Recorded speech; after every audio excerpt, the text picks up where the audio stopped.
Obuhingi n'Okuriisa nibukushubwaho Okuriisa International Limited.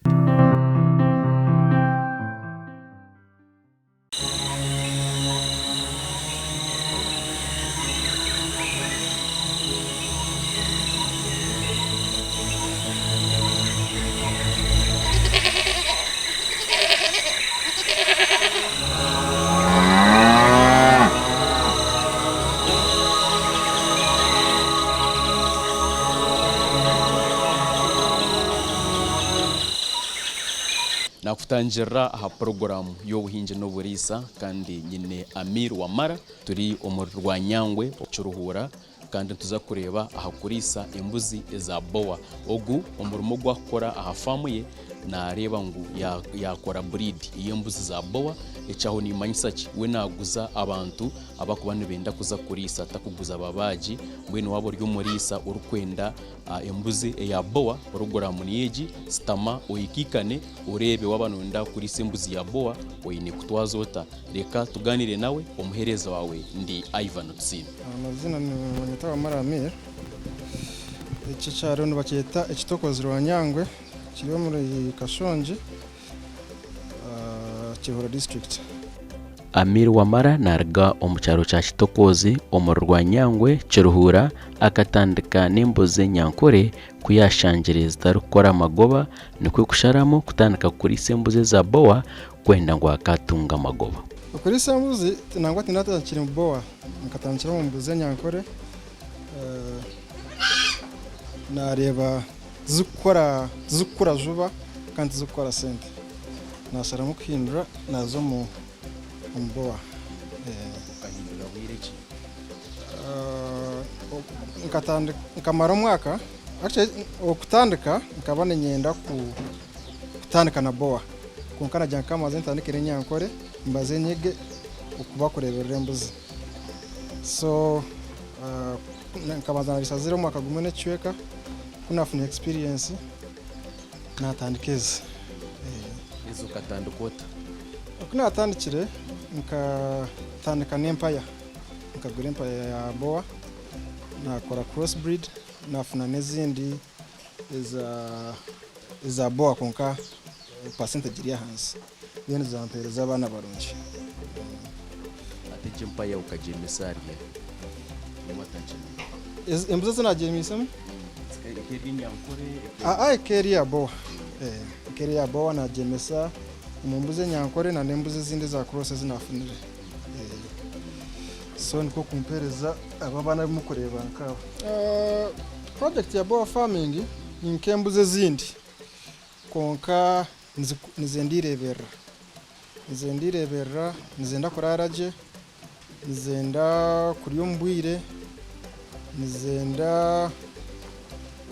kubyamo mbutagasi na hata kosha mnonga konka hataruhombeho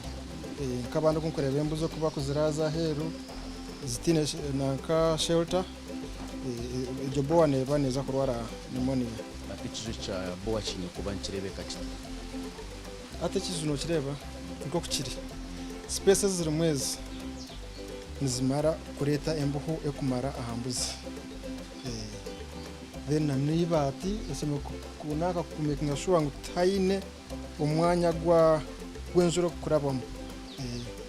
covering both sides nkakore ko kavaringire nakuno kavaringire. Ekizu ky'embuzi ekya Amir kirumwe bishenje hariho ekishenje eky'empaya hamwe n'ekishenje eky'obwana. Harimo tobwana then turiyo twaheru n'empaya. Empaya zikuturana nankazi abo kuba nikora kiba kweta natural synchronization mu nyankore ni ka family planning ni mata kwenda zitembane ni hariho bwire buzikushika nkazireta mu empaya zazita kwenda empaya ninga harimo embuzinto zikubasa kwema zikirinto tinkuzihereza empaya mpaka zikuzire zikizobwire nkaziteka mu empaya yazo. Atowiro wabo kwere embuzi empaya n'ubwireki amezi 8 ngo kuzihereza empaya amezi 8 ne yabire rebe yes neba yakuzire hati size inkeji nogira n'imyezi 5 ati yongera amezi 3 baneza gukora ki kufuna empaya ndiyo Omuriisa and breeder ni nguza abantu abakuza kuriisa tinkuguza benyama tinkuguza abantu babucana n'abasubuzi umwe n'umuntu yije wabuca n'ujo tapano timbuze yanje ne y'Omuriisa takubasa kuzibasa no kuzigura aho kubese sente zazo ziri higura no guzota Nachurugerera nitangiye mitwaro 50 kinana imwe necweka miliyoni 2 necweka inkazi. Amir ekigendero wache cha famu no kuguza abariisa abarukwenda embebo eza boa kandi muburize akarungi akari ahakuriisa embuzezi nokwe nawe kunshoborera ati Empaya teka kize kwezi konka neremera kwinganana n'embuzi y'enyankore y'emyezi nka 6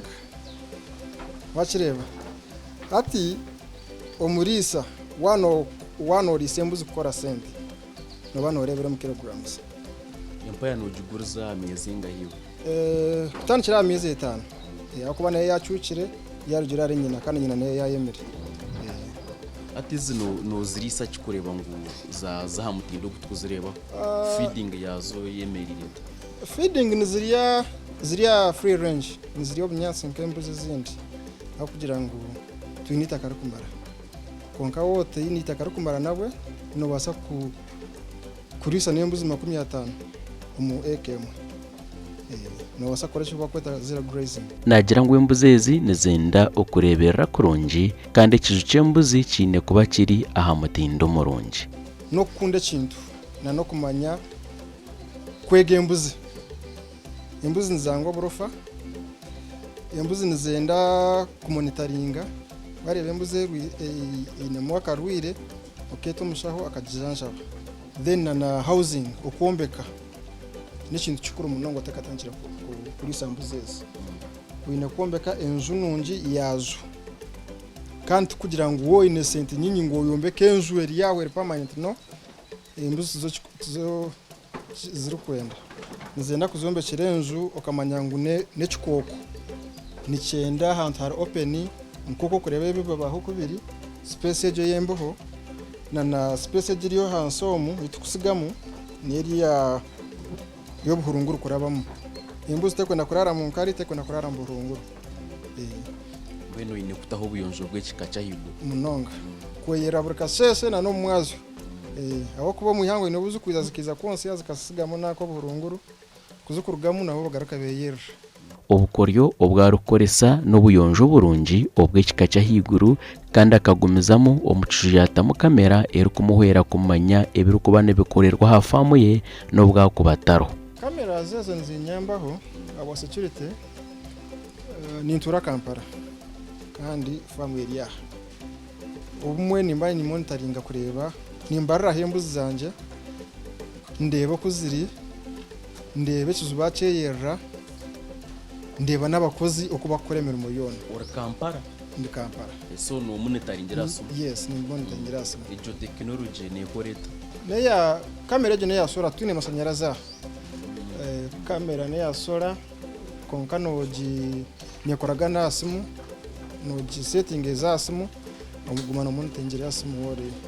nubu akubori inkayi Kampala honga ukubori ya America no kubori inkayi no rebe bishoro byawe then nankana voice over internet protocol no bano rebo mukozi wawe warebe kintu cyakora utashikunda no muterra uri kumureba mugirango ekika cyashoba wachikorota irizo wayirota ati nacyo ati cyo nacyo kuyamba umukozi kumanyango mukama wawe namureba so nubo kuteka mu cameras nyoka ngaziteka mu monitoringa